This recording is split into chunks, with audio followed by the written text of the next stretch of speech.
What does it take to build an architectural masterpiece home that seamlessly integrates into the land? If we can make the design respond to the land, then we're going to get the best livability out of a home. In this video, explore the phenomenon of land whispering with Adrian Ramsay, an award-winning building designer based on the Sunshine Coast, who believes that connecting with your land fosters an environment that creates connection, security, and harmony.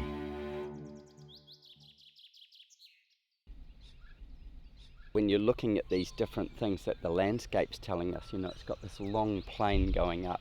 So what would we do with our roofs? Would we juxtapose them to it? Would we work in with it?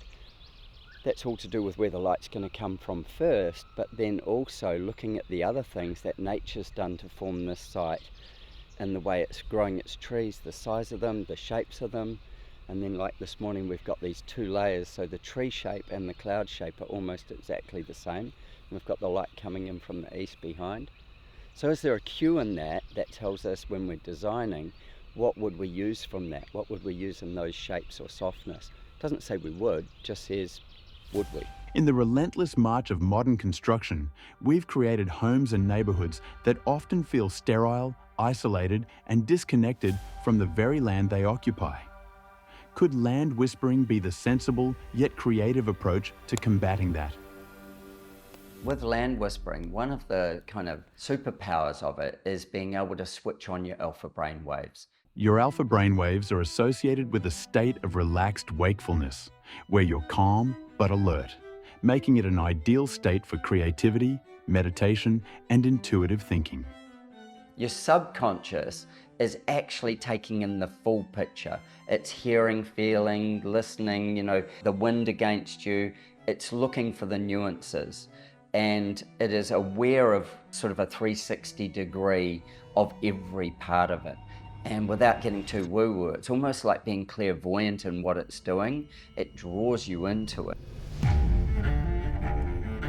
You can go to a spot and you go, this isn't it, or it was back here, or over there. There's something that draws you to different pieces.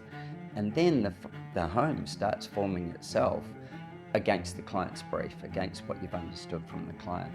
If we can bring the client's own story into the house, the land's already doing what it needs to do, the light's coming from where it needs to come from, the air's coming where it needs to come from, then you're melding that to create the client's dream. By seamlessly weaving together what Mother Nature has to offer with a client's design brief, could this be the missing step in the building process that creates more livable spaces? One of the things I love working with Gold Leaf Constructions is we get together early on a project. If they're bringing it to me, it's design and build all the way. If I'm bringing it to them, it's design and build all the way. They have a certain kind of home they want to work with and a certain kind of client they want to work with. When we have that alignment, it's easy to bring it together. If those alignments are mismatched, the thing loses magic. And we're being asked to give magic to our clients. So perhaps if you're wanting to create magic in your home, it might start by looking at what magic already exists on your land and letting it guide you to your perfect home design.